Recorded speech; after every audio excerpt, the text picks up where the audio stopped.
So good morning students. So let us start the session.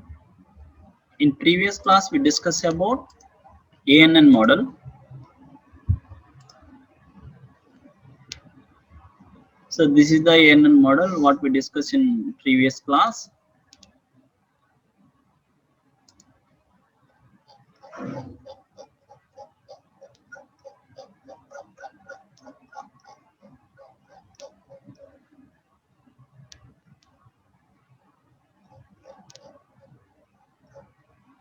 Okay.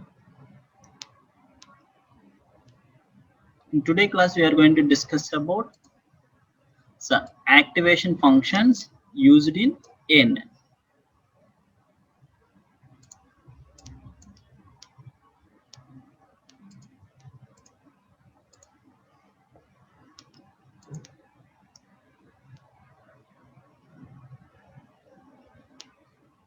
So what's the activation function? The activation function is nothing but here. So these are the inputs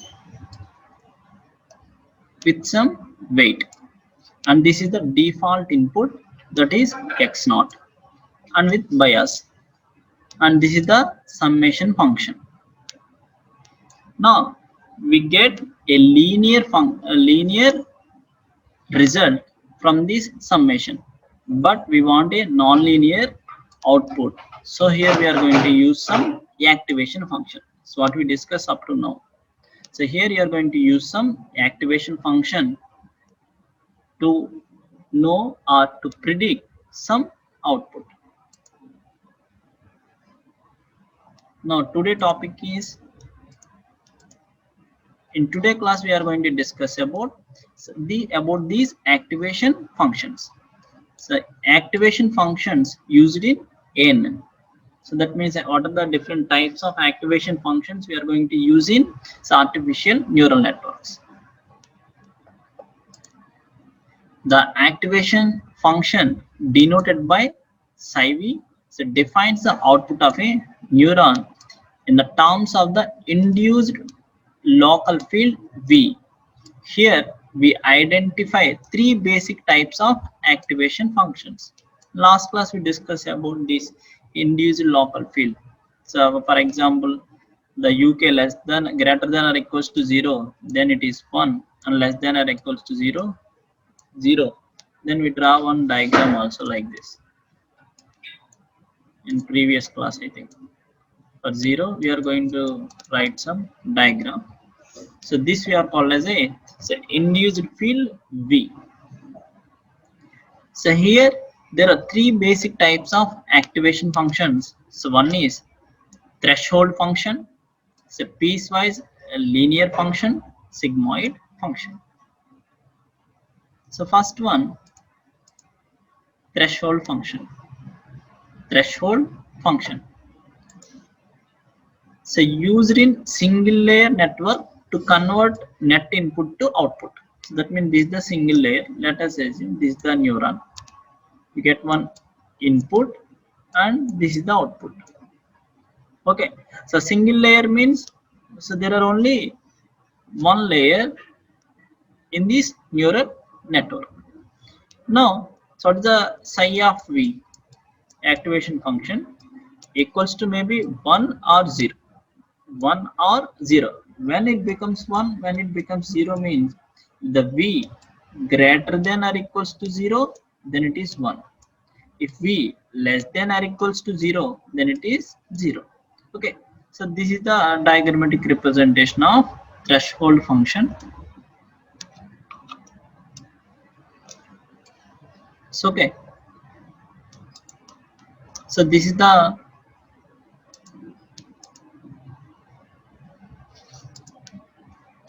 these are the negative values, minus values. These are the positive values.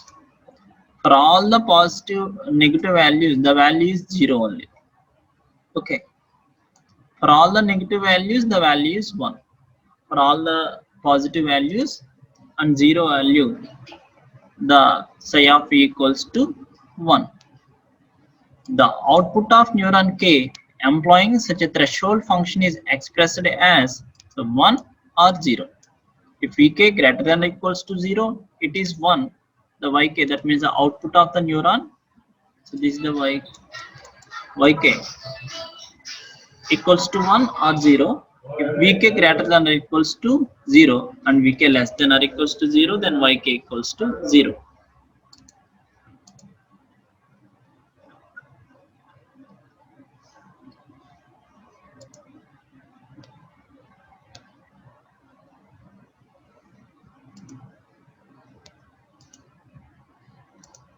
Okay, so Vk is the induced local field of the neuron. So we can write like this. So Vk equals to sigma. So J equals to 1 to M. So Wkj Xj plus Bk. This is the Wkj Xj is the input line J. So that means the weight Kj Xj plus Bk is the bias.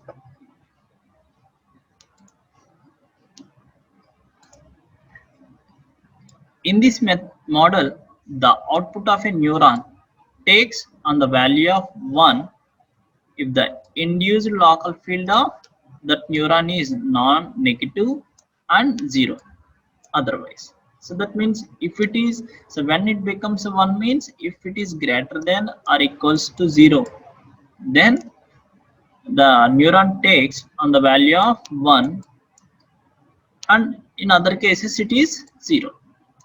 Next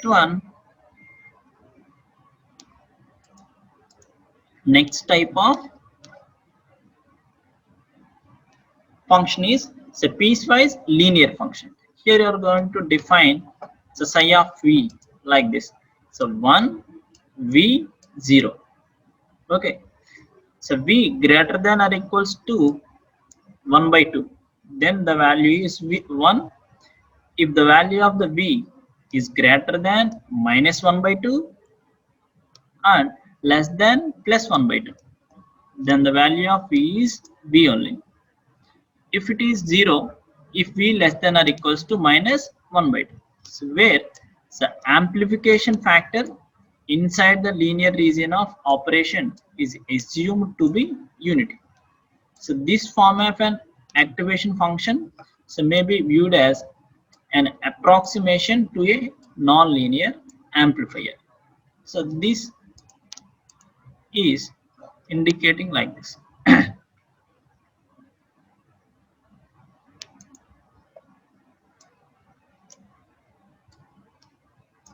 Okay, so these are the, for example, this is the minus 1 by 2, minus 1 by 2, and this is, let us assume this as a plus 1 by 2, plus 1 by 2, the 1, so 1.5, it's 2 like this. All these are the positive values, so remaining all are negative values. Now, so what is the condition what we discussed? So psi value v equals to 1 or v or 0. When it becomes 1, it is greater than or equals to plus 1 by 2. That means from here, so let us assume this is the 1. From here onwards, for all the values, it is 1. And similarly, it is 0 if it is less than minus 1 by 2. If it is less than minus 1 by 2. That means for all the negative values,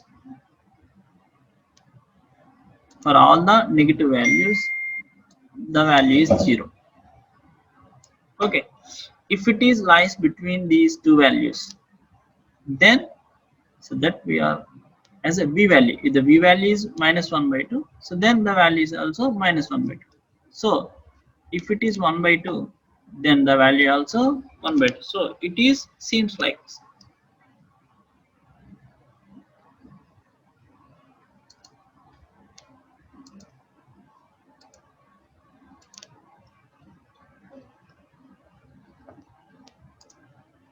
Sigmoid function, so whose graphs is S shape, is the most common form of activation function, so used in the construction of AND.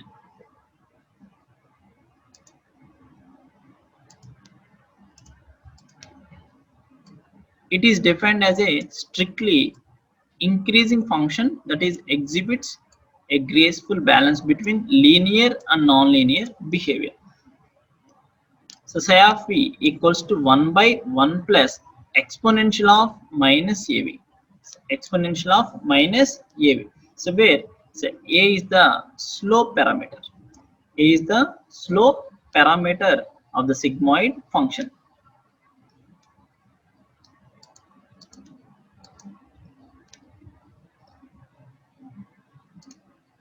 So by varying the parameter a, we obtain sigmoid functions in different slopes.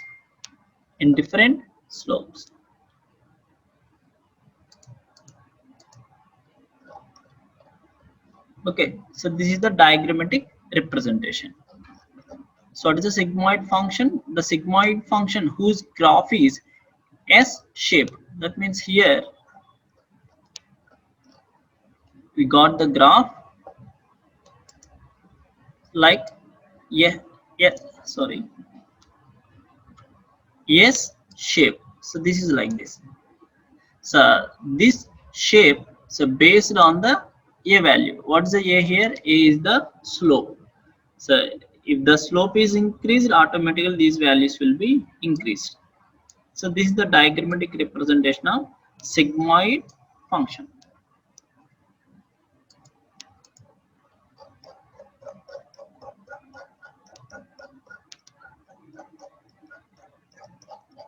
Okay, so activation functions are three types. So threshold function, so piecewise linear function, sigmoid function. In many ANN applications, ANN models, you are going to use this sigmoid function. So threshold function, we have only two values, 1, 0. With the V, if the local field value, the induced local field V value is greater than 0 or equals to 0, then the value of the threshold function is 0 or 1, otherwise it is 0. This is the diagrammatic representation for threshold function. Next one is a piecewise linear function. Here we are taking three values, 1, V, 0. So if it is plus greater than or equals to plus 1 by 2, that means plus 0.5, the value is 1. And if it is 0, if the value is less than or equals to minus 1 by 2. And remaining values for V. So the graph seems like this.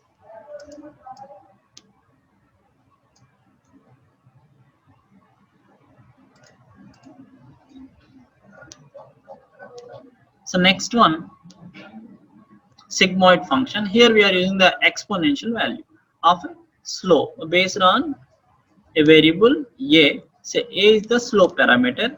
Here we get the S-shaped graph. Okay. The next topic is typical classes of network architecture.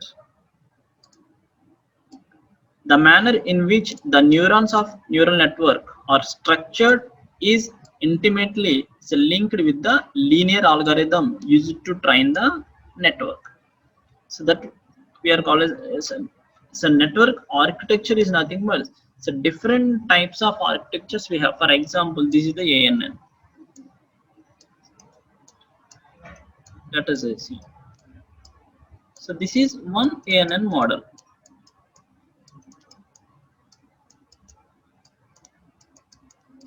This is one ANN model. The nodes are interconnected. So now, different types of architectures we have. So based on the layers, so based on the input and based on the output, you are going to classify these networks architectures.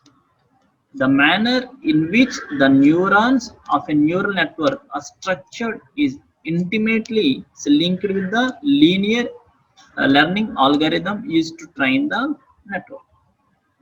So generally, three fundamentally different classes of network architecture. So one is single layer feed forward network, multi-layer feed forward network, recurrent network. Okay, what's the first one? Single layer feed forward network. So single layer is nothing but only one layer feed forward network. That means this output is transmitting to another neuron. So multi-layer feed forward network. So if you observe, this is the one neuron, another neuron. That means only one layer. So multi-layer feed forward network means there are more than one layer. So this is the layers. So 1, 2, 3 layers are there. So that we are called as a multi-layer feed forward network. And recurrent network. So recurrent is nothing but this output. So for example, this output is going to input to another network. So this we are called as a recurrent network. We discuss with in detail.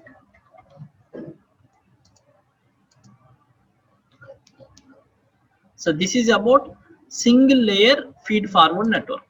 So single layer feed forward network. So if you observe that these are the neurons. These are the neurons. So these are the input lines. So these are the input lines. Now, so how many layers we have? We have only one layer, single layer. So single layer. So feed forward network. Okay. So now, second one is multi-layer feed forward.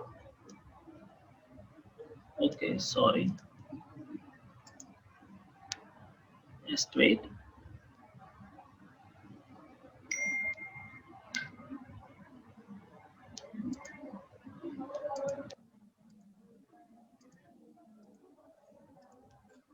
Okay.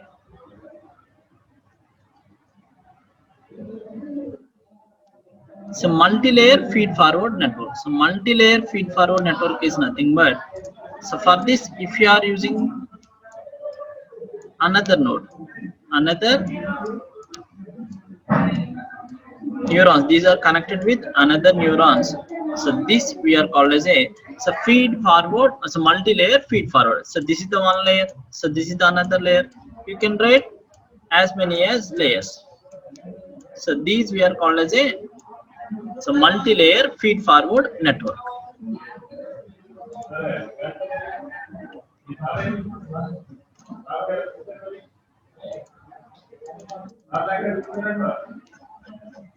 Okay, so next one is recurrent.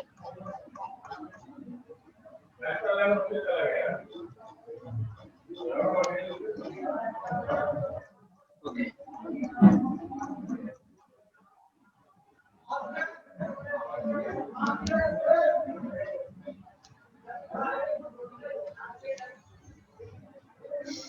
Just wait. Okay. The second class of a feed-forward neural network contains one or more hidden layers.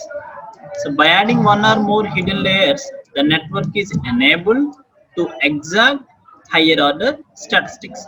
So input vector, first hidden layer, second hidden layer, so on.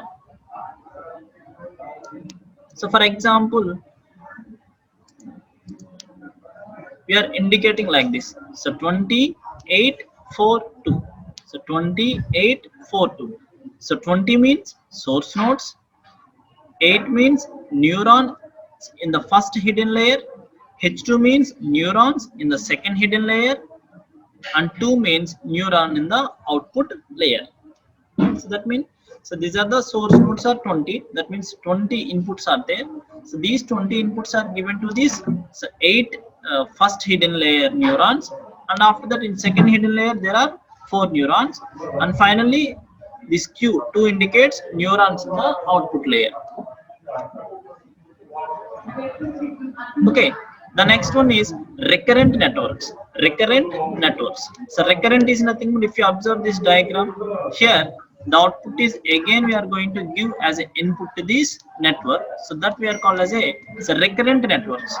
A recurrent neural network distinguishes itself from a feed forward neural network in that it has at least one feedback loop. If you observe, this is the loop. So inverse Z inverse, the output is going to give as an input to another neuron. So this we are called as a recurrent network. The feedback loops involve the use of particular branches composed of unit delay elements denoted by Z inverse, so which results in a nonlinear dynamically behavior, assuming that the neural network contains nonlinear units.